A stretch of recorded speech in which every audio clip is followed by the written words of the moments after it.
Alright, so in this tutorial, I'm going to show you how to customize some of the major features of the script. So let's get into the code here. So to get into the code on the programming board, you hit Control L as a shortcut. And then, so I've got some, let's get started here. So in unit start, I've actually got two starts now to kind of help organize the code. The bottom one is you can ignore because that's just my function for converting an XYZ coordinate to a POS string for creating waypoints. So if you're interested, you could just, if you want to use this code for something else, you're obviously more than welcome to copy and paste this out. It's just using the atlas to figure out what planet you're closest to, what planet you're on, and then using that to finally create the string after converting the XYZ into latitude and longitude.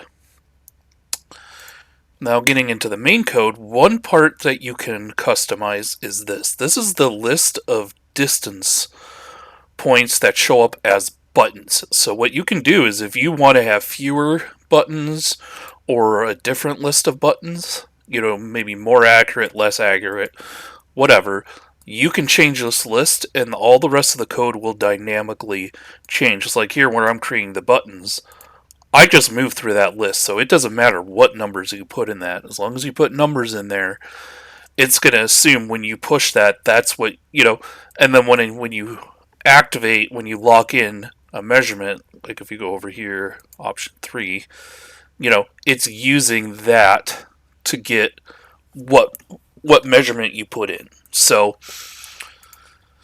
once again, under unit and then the first start, you can change this list. If you want to make the buttons bigger, you can change the button R is the radius of the buttons. DX is the gap in pixels between the buttons. Yeah.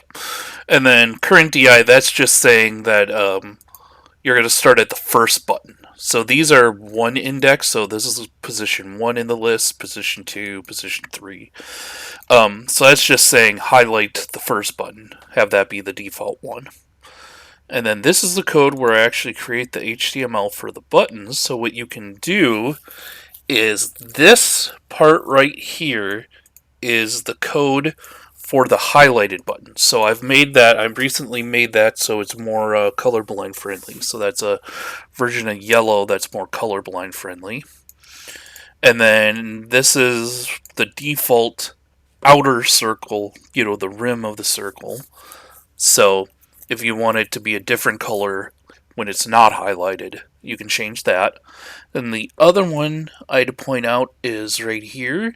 This is the color of the text. So again, I changed that to a colorblind friendly version of green. And I guess another one would be the text size. If maybe you're having trouble reading it, you can make it a little bit bigger if you wanted to. Just try not to go too crazy because obviously you want it to be able to fit inside the circles. Like if you wanted to make it bigger, a lot bigger, then you could go up here and change the button size.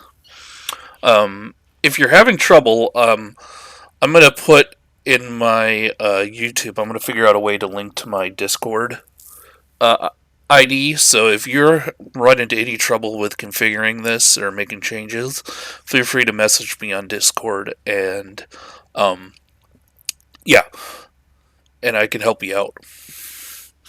So going on to the next part, these are where all the controls are. So the way this code works is this is saying action starts. So that means when you've done something, when you've pushed a button. And then inside here, that's where I decide what button it is. So if you want to change the button schemes, the control scheme, this is where you can do it. So option 1 is to move the highlighted circle left. Option 2 is to move it right. Option 3 is to lock in. Option 9 is to reset. So with that in mind, if you wanted to change it to something else, you've got all of these buttons. Options 1 through 9 are just Alt plus that number. So option 7 is Alt 7. And then you have all of these other ones. And this is all based on what your control layout is. So for example, let's look at brake. So to know what your brake is, what you can do is you can hit escape. You can go to controls, and then you want to go to piloting. Brake is control. So that means if you set something to control, if you set something to brake, that means that that control would happen when you hit control. So as you can see, you have all of these available. These are all the buttons you would have available, the keystrokes you would have available as an option for controlling the HUD. So you can do anything you want with that.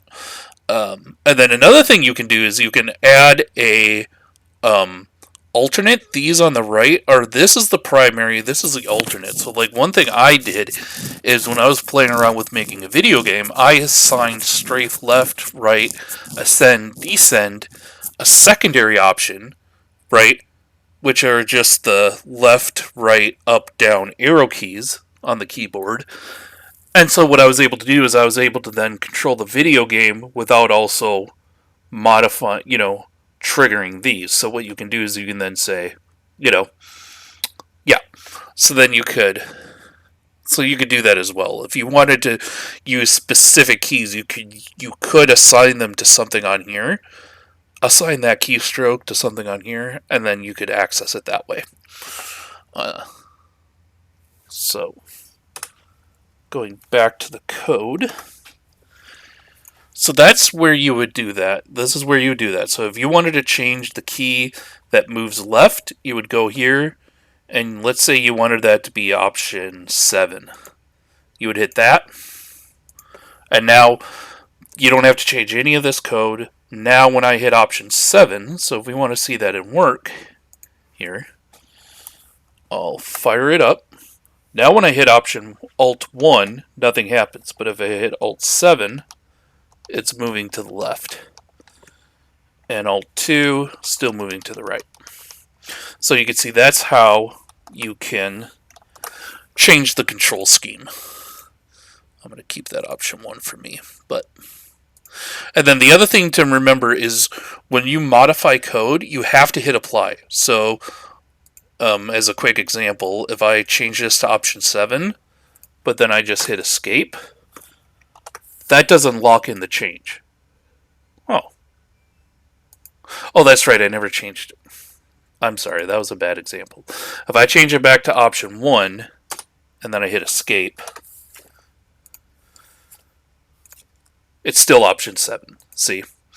So, if I want to actually save the change, click apply. The nice thing about that, from one perspective, I could see how some people might say, oh, that's a pain. But the thing I like about it is if I've made a bunch of changes, and I realize, oh man, I completely hosed up my code, I could just hit escape and it undoes everything and I can start back from my last save. So in that regard, I consider it a good feature. Let me just go back through and see if there's anything else that you might want to customize.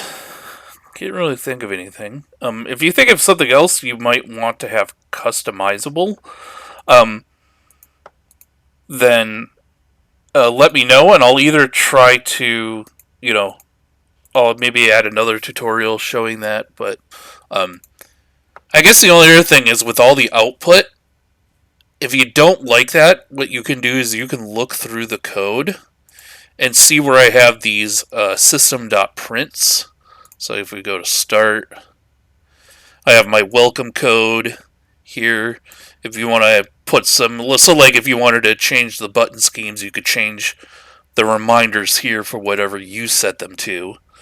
And if you want, like one thing you could do is if you don't want this, if you figure it's annoying, put a double dash in front of any line of code and it comments it out so it won't execute. And then if you ever want to put it back, you can just delete those dashes and it's back in the code. It'll execute. So you can do the same thing here. Like most of this stuff that I'm doing here, like here, Here, it's more for helping me with debugging. So I think what I might do is put an option to have debug on or off. But anyway, so yeah, I'm trying to think anything else that I could think of. I can't think of anything else to customize. But yeah, like I said, if you think of something you want to customize, just let me know and I'll try to help you do it. Anyway, thanks for watching.